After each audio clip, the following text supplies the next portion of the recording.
અંકલેશ્વર પંથકમાં છેલ્લા કેટલાક દિવસોથી સતત વરસી રહેલ ધોધમાર વરસાદના કારણે જનજીવન પ્રભાવિત થયું છે। તેવામાં આજે એક મોટી દુર્ઘટના ઘટતા અટકી હતી।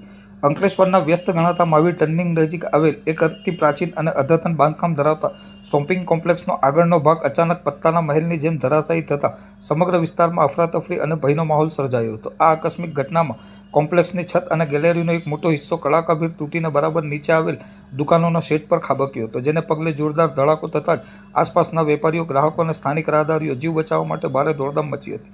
સદનસીબે ઘટના સમયે વરસાદી માહોલ હોવાના કારણે દુકાનોમાં તેમજ કોમ્પ્લેક્સની આસપાસ લોકોની અવરજવર ખૂબ જ ઓછી હતી, જેના લીધે કોઈ જાનહાનિ કે ગંભીર ઇજાના સમાચાર સામે આવ્યા નથી। સ્થાનિક પ્રત્યક્ષદર્શીઓના જણાવ્યા મુજબ મહાવીર ટર્નિંગ એ હંમેશા લોકોથી ઉભરાતો વિસ્તાર છે અને જો આ ઘટના સામાન્ય દિવસોમાં કે પીક અવર્સ દરમિયાન બની હોત તો મોટી દુર્ઘટના સર્જાઈ શકતી હતી અને અનેક લોકો મોતના મુખમાં ધકેલાઈ શક્યા હોત। જોકે આ અકસ્માતમાં માત્ર ભૌતિક નુકસાન જ થયું છે અને કોઈ પણ વ્યક્તિને ઈજા ન પહોંચતા સ્થાનિકો સહિત વહીવટી તંત્રે પણ રાહતનો શ્વાસ લીધો છે। પરંતુ સતત વરસી રહેલ વરસાદને વચ્ચે બનેલ આ ઘટનાએ અંકલેશ્વરના રહેણાંક અને કોમર્શિયલ બિલ્ડિંગોની માળખાકીય સલામતી તેમજ નગરપાલિકા દ્વારા અપાતી નોટિસો સામે અનેક ગંભીર પ્રશ્નો ઊભા કર્યા છે। ઘટનાને પગલે સમગ્ર પંથકમાં ચિંતાની લાગણી વ્યાપી ગઈ છે અને ભવિષ્યમાં આવી કોઈ ગંભીર હોનારત ન સર્જાય તે માટે તંત્ર દ્વારા આવા જર્જરિત કોમ્પ્લેક્સની તટસ્થ તપાસ કરી તાત્કાલિક જરૂરી કડક કાર્યવાહી કરવામાં આવે તેવી લોકમાંગ પ્રબળ બની છે।